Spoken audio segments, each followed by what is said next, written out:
I'm going to take a conversational tone about this paper because I'm still not worked out about where I've decided. I'm worked out about a decision I've made in my heart, but I have to try and figure out what's happening in my head. The economy, gender and social class are very personal issues for me, and I will take a personal approach if you just bear with me. But the context for the whole speech that I'm making today is the fact that I run a community development project. So a brief explanation if you don't know what that is. A community development project is a local resource project that looks after the needs of a small community from the bottom up. It gives voice to those most removed from the process, and it gives voice to those whose views would not be otherwise heard. And in Ireland we have 150 of them. But when my conversation with myself started, it started in the early 80s when we didn't have community development projects, but we had women beginning to find themselves, feminists, working class women, just saying this isn't fair, people having conversations. And arising out of those conversations in the very, very early 80s, a number of community education programs are set up, run by women's groups. Mary Cullen will remember one of the first daytime adult education community groups that was set up. She came to us from the News in the early 80s, where a group of women decided they wanted to become educated, but they wanted it on their own terms, and they wanted the curriculum to be their own. We didn't have money, but there were expertise, women in universities who came and resourced us. And arising out of all of those small daytime community education projects, you began to get a class of women who were educated, informed, bolshy, women like myself, who began to question the status quo, began to question the universities, began to question the state, and then ultimately became really, really successful at what they were doing and set up community development projects. And it's those projects that we set up in the last recession that are being seriously and savagely killed off in this one. So between those two spaces, those two recessions, is this conversation. So is that clear? And I can clear up any sort of jargon terms at the end. Okay. Like most women in my social class, a working class profoundly, I was an early school leaver, started work at 13 years of age using a doctored birth cert. 12 and a half, I worked in a summer in a tailor's, and then the next year I worked using a doctored birth cert. I returned to school 22 years later, nervously trying out a basic English class, taking a small step towards the woman who got lost between the vows and rows of marriage and mothering and caring for 5 children alone. But I found community education as a means of developing myself and my community because we found like-minded people. Words such as fréirí, process and political analysis were transforming words coupled with feminism, equality, social class and gender analysis. These were just names for feelings that we had, names for discriminations that we experienced. But as a group of women in Kilbarrack, we began to find ways of understanding the construct and understanding the theory. For me it was bliss, being given the chance to name my own world, as Paulo Freire had it, or naming my own words and naming my own world. What the community education process gave me was a way to demonstrate my lived experience with other women who were living in my community. I have a hangover. I was at a wedding yesterday. My niece was married and I hardly got to bed. However, this thing called community development, community education, and for me they're interchangeable terms, transformed me in small, subtle ways, and also began to transform aspects of our community, because we began to look at how the community was structured, what we had in the community, what we didn't have, and we began to call on the council, city council, local council for changes. So the community education gave me fréirí, feminism and experiential learning, and all of this led to a bolder, more confident woman and a bolder, more confident group and a bolder, more confident community. So we were all spurred on by the belief that we could affect social change, and we saw adult education as a means for achieving some of these goals. both as students and providers of education, because that's the role that we had at the time. We were students of, but providers of as well. It was inspiring to experience the heady years of the 80s and 90s, when adult and community education was flourishing in working class areas and being designed and delivered by radical working class feminists. We embraced and developed a very radical form of education, and thousands of women benefited, and so did hundreds of groups. Moving forward then, as a manager of a CDP, I'm responsible for a community creche that caters for 70 children. I directly manage 14 staff. I manage 3 after-school projects, and I'm the director of the Kilbarrack Youth Project, and we work with 90 teenagers. And finally, the Community Development Project provides educational services for the over 60s. Our other services include women's health projects, social studies, creative and community arts, and we run a resource centre that resources the needs of people in the community. In all of these endeavours, we carry the values of equality and social justice forward, and I think that's why we're being killed off. Because we were successful at carrying those values forward, we were successful in explaining in everyday language how people were being discriminated against and how they might fight those battles. And then killing us off means that at the beginning of this year, 14 key projects, key community development projects with 14 key community leaders. And a community development project only has 2 workers. It's not like a mini corporation. 2 workers that hold on their shoulders about 8, 9 or 10 other community development groups and provide a whole range of capacity building and skills. But over the Christmas period, our senior civil servants killed off 14 of those projects in a spurious review. And they were leaders who had been involved in the in social justice movements, killed off during the Christmas holidays by email. They didn't get a letter, there was no meeting, and there was no consultation, by email. So the war had reached new lows. The absolute idiocy behind the kind of thinking in terms of community role in Gaeltacht affairs has been highlighted already. People have heard me on this topic. But I still can't understand where the justification is in purporting to save an average of less than 95,000 per year per project in these areas by removing support that the most vulnerable and disadvantaged people depend on. The fact that this will generate the need for significant increased service spending, addressing the effects of individual and community breakdown, demonstrates in reality a feckless disregard for accountability and public expenditure. We in the Community Development Programme are all too aware of the human cost of destroying the programme and the activities that coordinate, but the social and economic costs alone may never be quantified. Projects we now are coordinating in relation to antisocial behaviour and suicide prevention are just 2 of the many initiatives that will stop. The cost of ending this work will be considerably higher than the cost of keeping it going. So it isn't about economics, it's about social class, it's about gender, and it's about power, and it's about keeping us in our place. Feeling myself getting angry. Community development, as we know it, ceased to exist, as I mentioned, on the 14th of December, and the process was unequal, hidden and unclear, and it's going through the Labour Court at the moment. 2/3 of those groups were Dublin based. The remaining 150 development projects are now being merged with local partnerships. These are private development boards. They're being merged. We're being herded towards them. They've stripped us of our funding, they've taken away our assets, and we're being herded towards them. And also along with our transfer of undertakings. You have to be clear that partnerships are about providing labour intervention and training.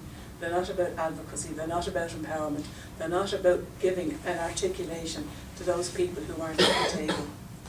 They're not, more importantly, community-led.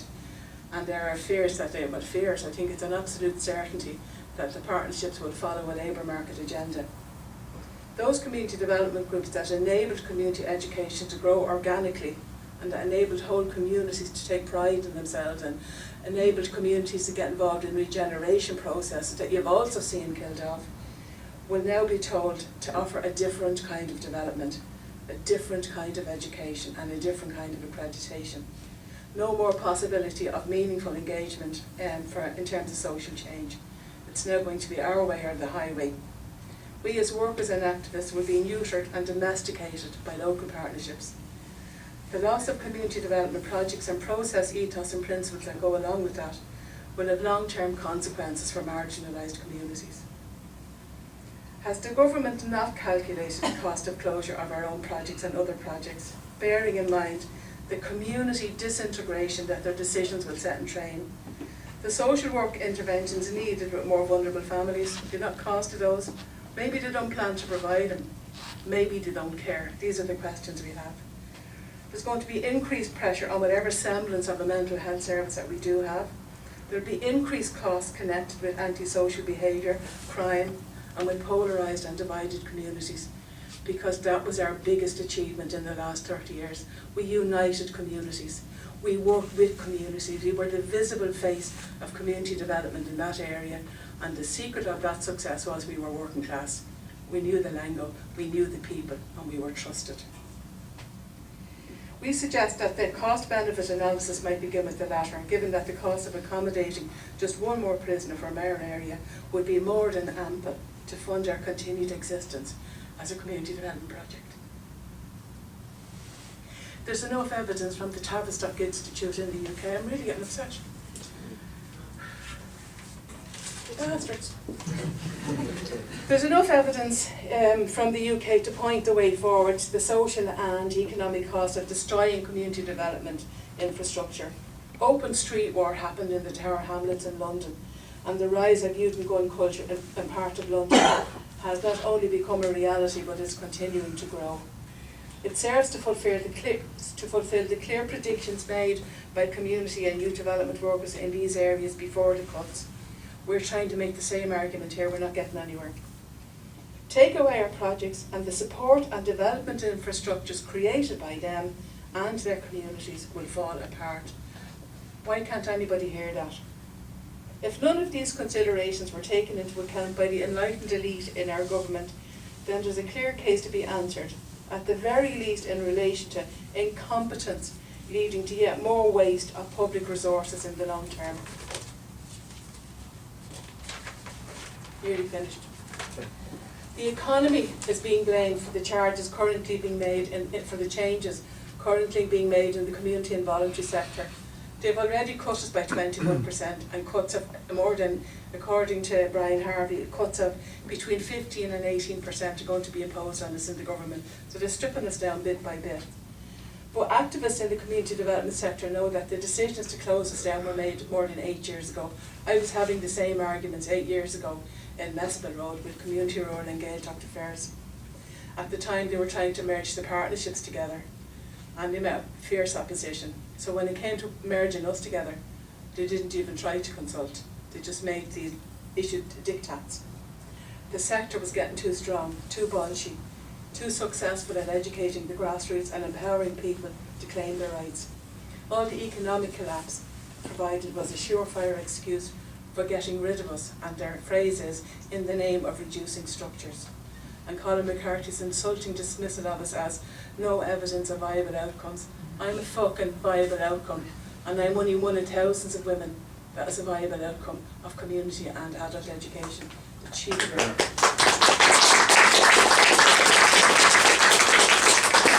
Well, this isn't about me. I'm not on my own. Everywhere I look, I see people who've come through those processes. Just be very clear, folks, that there's no room in Ireland for a dissenting or a critical voice. There's no room in Ireland for community development projects that try to bring about change or to inform people about the implications of cuts in social welfare. Community workers have spent the last year feeling silenced. We've been working in a straitjacket. We've tried every means at our disposal to fight threats to the sector, cuts to the sector. We've toed the line, kept below the radar, we've been professional. You hear this fucking thing all the time, you go into meeting now, we'll be professional here, as though we wouldn't be professional. They're already setting the agenda before you go in. Community workers have spent the last 18 months feeling nervous about speaking out on the issues through the media. Every time we said anything in the media about community development will end if this is carried forward, A minister or a senior civil servant sent an email around the next day. Talk about being policed. People in the sector know I'm speaking the truth. I felt silenced. I felt threatened. And even though I tried to stay below the radar because you have 14 staff working for you, you have 9 key community development projects, it's not just about you have to be aware of the implications of all them. But it didn't do any good. Trying to protect the projects and the ethos and integrity of community developments. Even if you realise the importance of people in their communities, it just hasn't worked. I can't listen to the forked tongues anymore. Workers such as myself now see parallels to the 70s and 80s as women yet again bear the burden, the double burden of discrimination in terms of poverty and gender. It's deja vu. It's like I've been in this war before.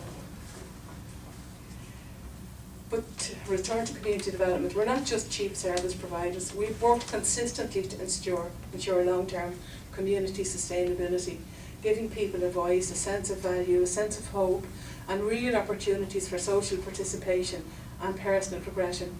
They wouldn't have managed their recession or their Celtic Tiger boom if we hadn't been doing that, because the people that we work with were the ones who took the jobs, who became employed in those projects.